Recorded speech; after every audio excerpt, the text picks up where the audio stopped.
So I was going through my photo album. I've been packing some stuff to take to storage today. So I found my photo album and I was looking through it, um, and I found some pictures of one of my old dogs.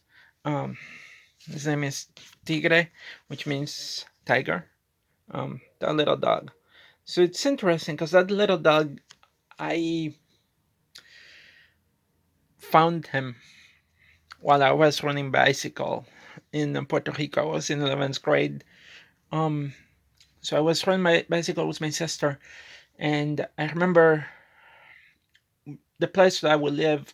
It was not like a city, so it was kind of like rural. The roads were small, and so we'll run in the roads. There weren't not many cars will pass by. Well, be careful because sometimes like cars are dangerous. In Puerto Rico. Um, so we were riding bicycle on the roads. We went farther than we usually go. Um, And while I was riding, I noticed like a little doggy just going from one side of the road to the other. I'm like, huh, did you see that? And my sister's like, what? It was a dog. "Oh, I don't think so. Come on, let's go." And I'm like, hmm. And I start calling the dog. I see him. And then he comes, and then it's like, I take him, and I'm like, hmm, uh, are you lost? Like, didn't have any collar, didn't have any tag. Um, this is like somebody passed by and drop him there, which is unfortunate. So Um, I decided to take the dog with me, so I take it with me. I get back in my bicycle, and I rode the bicycle. He didn't bite me or anything. He was nervous though, but we get back home and I bring the dog home.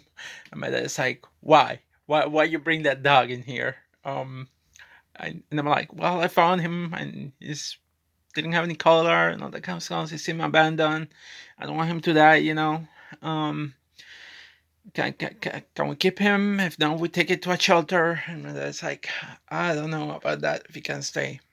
All right, fine. Well, he will stay. So convince me that the dog will stay. So the dog stayed, and but I was still debating whether taking the dog to a shelter or not. And then my mom started cooking dinner, and then she put the steaks in the table, and then the dog somehow figured a way to jump into the couch, which was close to the to a organ that we have that I used to play when I was younger.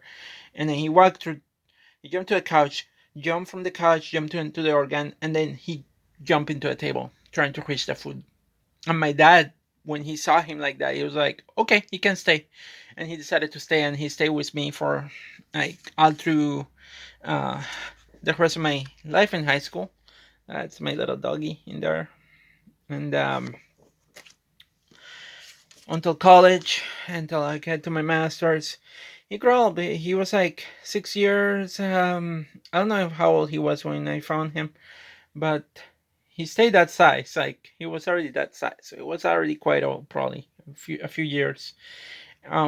He got old, but then my mom decided like, when he's getting old and senile, instead of keeping him, she decided to take it to a shelter, and then we got another dog, and I was sad because that dog, it was my life. Like I love that doggy. Um, he was really, he was my dog. He was my favorite doggy, and I was so sad that I had to give it to a shelter because he was old. Um, but yeah, it was one. I really love him because he was compact size. But I like him. He was always nice. He was every time I'll come home, he will be so happy to see me. Um, I miss him. Anyway, that was a nice memory that I had of a dog that I found. Um, and to this day, I still remember that dog, and I still remember that because it was such an interesting way of me finding him. And I'm glad that I was able to bring him home, and my dad decided to keep him, and we provide him a safe house for him to grow. Um, he really deserved that. And yeah. Anyway, that's all I got. Peace out, everybody.